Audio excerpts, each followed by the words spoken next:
Olá pessoal, tudo bem? Meu nome é Sérgio Graças e esse daqui é o nosso canal Resistência contra Racismo. Hoje eu vim aqui para falar sobre uma pessoa que foi muito importante no movimento abolicionista existente dentro do nosso país. Eu vim aqui hoje para falar de André Pinto Rebouças. O André Rebouças. Se você ainda não conhece a história desse grande expoente da abolição brasileira, fique aqui até o final que você vai passar a conhecer. Vamos para a nossa vinheta e já retornamos. Filho de Carolina Pinto Rebouças, juntamente com Antônio Pereira Rebouças, um autodidata que conquistou o direito de advogar e se tornou um conselheiro do Império, André Rebouças nasceu na cidade de Cachoeira, no Recôncavo Baiano, no dia 13 de janeiro de 1838, no contexto da revolta chamada Sabinada, que estava acontecendo dentro da Bahia naquele momento. André Rebouças teve 7 irmãos, porém ele sempre foi mais próximo do seu irmão chamado Antônio Rebouças, ao qual ele fez várias parcerias de projetos. Em fevereiro de 1846, toda a sua família se mudou para o Rio de Janeiro. André e Antônio foram alfabetizados pelo seu pai e frequentaram alguns colégios até se ingressarem na escola militar. Em 1857, ambos foram promovidos a segundo tenente do Corpo de Engenheiros e complementaram seus estudos na Escola de Aplicação da Praia Vermelha. André se graduou em Ciências Físicas e Matemática em 1859 e conquistou o grau de engenheiro militar no ano seguinte. Foram então estudar Engenharia de Caminhos de Ferro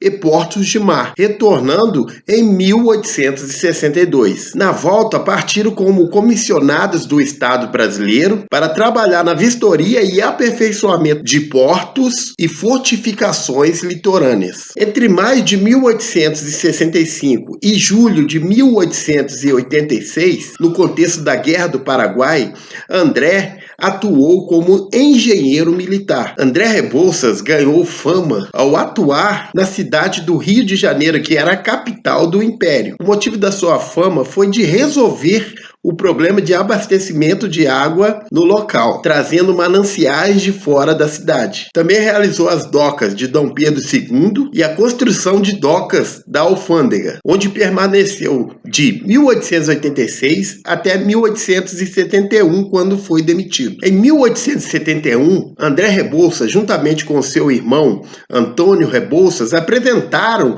um projeto para Dom Pedro II. Esse projeto era de uma estrada de ferro que ligava a cidade de Curitiba até o litoral do Paraná, na cidade de Antonina. Durante a execução do projeto, o trajeto ele foi alterado para o porto de Paranaguá. Até hoje, essa obra ferroviária se destaca pela ousadia de sua concepção. Porém, o irmão de André Rebouças, Antônio Rebouças, não viu esse grande projeto ser concluído. Infelizmente, ele morreu jovem, aos 35 anos, após contrair a febre tifoide. Ao lado de Machado de Assis, Cruz e Souza e José do Patrocínio, André Rebouças foi um dos representantes da pequena classe média negra em ascensão no Segundo Reinado e uma das vozes mais importantes em prol da abolição da escravatura nesse momento. Na década de 1880, André Rebouças se engajou nessa luta para a abolição da escravatura. Ele colaborou para a criação da Sociedade Brasileira contra a Escravidão, ao lado de pessoas importantes, como foi o caso de Joaquim Nabuco e José do Patrocínio. Tornou-se participante da Confederação Abolicionista e redator dos Estatutos da Associação Central Emancipadora. Além disso, passou a integrar a Sociedade Central de Imigração, juntamente com o Visconde de Taunay. André Rebouças era um abolicionista que já tinha em suas propostas o pensamento já após a abolição. E esse era um debate sobre a repartição de terras nacionais. Sua ideia era criar um imposto sobre fazendas empresas improdutivas e distribuía as terras para os ex-escravizados, que após a abolição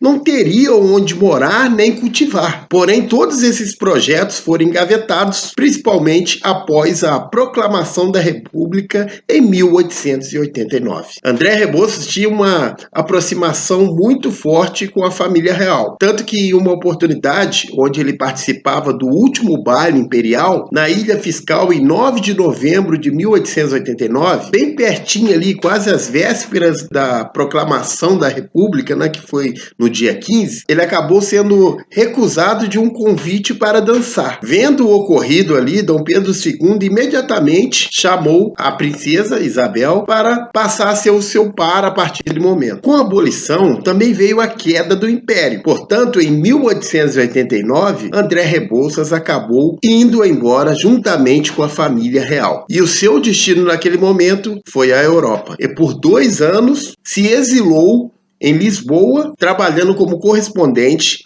do The Times de Londres. Depois disso, ele se transferiu para Cannes, na França, até a morte de Dom Pedro II. Em 1892, com sérios problemas financeiros, pois as suas empresas foram à falência, pois Rebouças tinha sempre a oposição ferrenha da oligarquia do café no Brasil, que a todo momento boicotava os seus empreendimentos. Então, com tudo isso, ele aceita o emprego em Luanda, na Angola, ficando por lá durante 15 meses. Já a partir de 1893, foi para Funchal, Ilha da Madeira, período em que permaneceu ainda mais abatido e depressivo. Em 9 de maio de 1898, aos 60 anos, ele acabou se suicidando, tendo o corpo encontrado e resgatado na parte de baixo de um penhasco, nas proximidades do hotel onde ele residia. André Rebouças deixou um legado muito grande. Várias obras no Brasil levaram seu sobrenome, como forma de homenagear esse grande personagem. No Rio de Janeiro, a grande capital, foram construídas a Avenida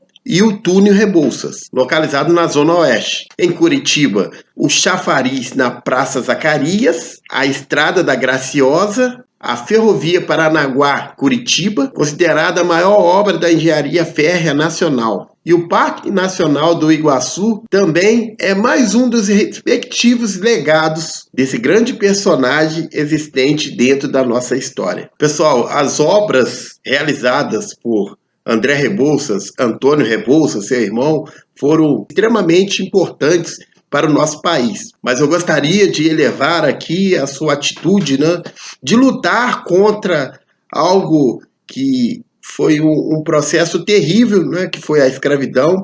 Então ele foi um dos maiores abolicionistas que nós já tivemos. Deixa um legado grandioso mostrando que temos uma história com personagens importantes, porém o eurocentrismo existente dentro do nosso país nunca deixou que nós conhecêssemos esses personagens, nunca deixou que nós tivéssemos essa representatividade para que nós pudéssemos nos espelhar e ter esses grandes expoentes que existiram dentro da nossa história como referenciais para que nós pudéssemos também conquistar os mesmos feitos. André Rebouças é mais um herói da resistência. Se você gostou desse vídeo, pessoal, dê o seu like aí, curta, compartilhe esse vídeo, se inscreva no canal, é importante você se inscrever. Estamos aí próximo de 5.000 seguidores aqui no grupo, então é importante que você também se inscreva aí no canal, chame seus amigos, chame mais pessoas